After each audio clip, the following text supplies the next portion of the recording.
आपकी वेदना मैं समझ सकता हूं। 140 करोड़ देशवासियों ने जो निर्णय दिया है, जो जनादेश दिया है, इसे ये पचा नहीं पा रहे हैं और कल उनकी सारी हरकतें फेल हो गई तो आज उनका वो लड़ाई लड़ने का भी हौसला नहीं था और इसलिए वो मैदान छोड़ करके भाग गए हैं। आदरणीय सभापति जी, मैं तो कर्तव्य से बंधा हुआ हूं और न ही मैं यहां कोई डिबेट में स्कोर करने के लिए आया। मैं तो देश का सेवक हूं, देशवासियों को मेरा हिसाब देना है, देश की जनता को मेरे पल पल का हिसाब देना, मैं उसे अपना कर्तव्य मानता हूं।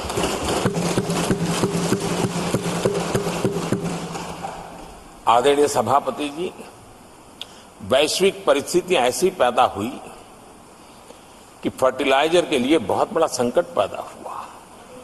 हमने देश के किसान को मुसीबत में नहीं आने दिया और हमने करीब करीब 12 लाख करोड़ रुपया फर्टिलाइजर में सब्सिडी दी है और जो भारत के आजादी के इतिहास में सर्वाधिक है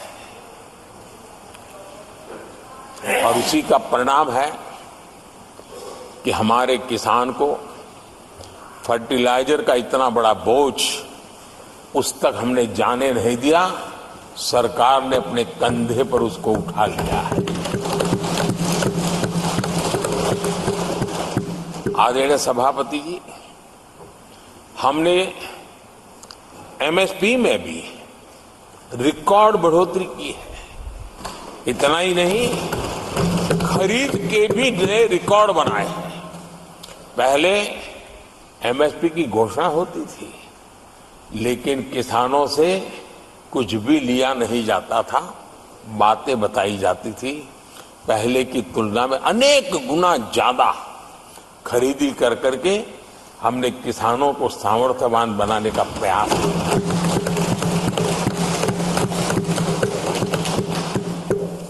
आदरणीय सभापति जी,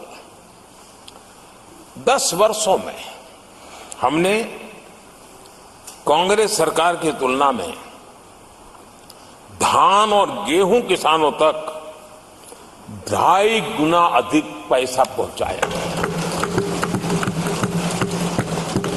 और हम आने वाले 5 साल सिर्फ इसी का इंक्रीमेंटल वृद्धि करके रुकना नहीं चाहते।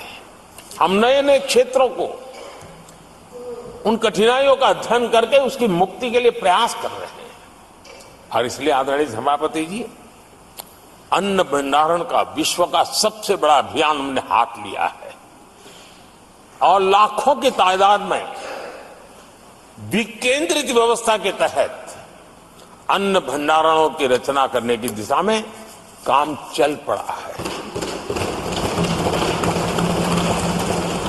फल और सब्जी एक ऐसा क्षेत्र है, हम चाहते हैं किसान उस तरफ मुड़े और उसके भंडारण के लिए भी एक व्यापक इंफ्रास्ट्रक्चर की दिशा में हम काम कर रहे हैं।